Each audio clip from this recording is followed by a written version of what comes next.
Diyelim ki İsrail ile İran savaşıyor. Türkiye'nin ekonomisi batıyor. Yani mazot dünden beri 56 lira oldu. Yani biri orada öksürse Türkiye'nin ekonomisi batar. Türkiye'nin siyasal sistemi değişmiş. Türkiye artık bu saatten sonra bu ekonomiyi bu şekilde düzeltemez. Vallahi ekonomi batmış. Ne olacak? Tek çözüm erken seçim. Vallahi bunlar savaşıyorlar, arada biz yanıyoruz. Evet. Olan Türkiye oluyor. Yazık günah. Türkiye kadar güzel bir ülke yoktur dünyada. Ama üzerinde yaşayamıyoruz. Böyle zamdan zam. Hani Tayyip Erdoğan her zaman zam yapıyor. Bu zamın üzerinde insanını nasıl geçimini sağlayabilir? Çok zor şartlar altında yaşamaya çalışıyoruz. Bu son İran-İsrail savaşında nedense çok etkilendik.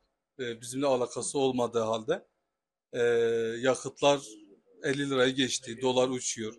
Telefonlarda çok ciddi bir maliyet var. Sattığımızı yerine koyamıyoruz. Ha bugün yarın düzelecek ama düzelmiyor. Daha kötü olacak. Her şey insanlar belki çoğun insanların evde açtır. Kimin umurunda? Hükümet umurunda var mı? Sayın Cumhurbaşkanı sen umurunda var mı zannediyorsun? Gel dolaş, gel eve git. İnsanların da tebrilde olduğunu bir öğren bakayım. Çünkü ben bir şey alamıyorum. Niye alamıyorum? 10 liralık havlu, 200 liralık havlu alıyorsan, satıyorsan %200'den fazla üzerinde zam gelmiş. %100 de değil, 200.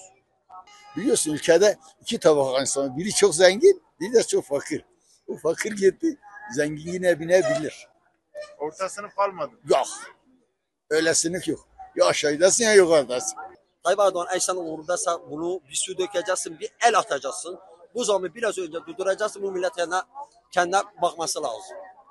Savaşı bırakacaksın bir kenara. Savaş senin işin değil. Hakkını sen ilk önce halkın üzerine dur.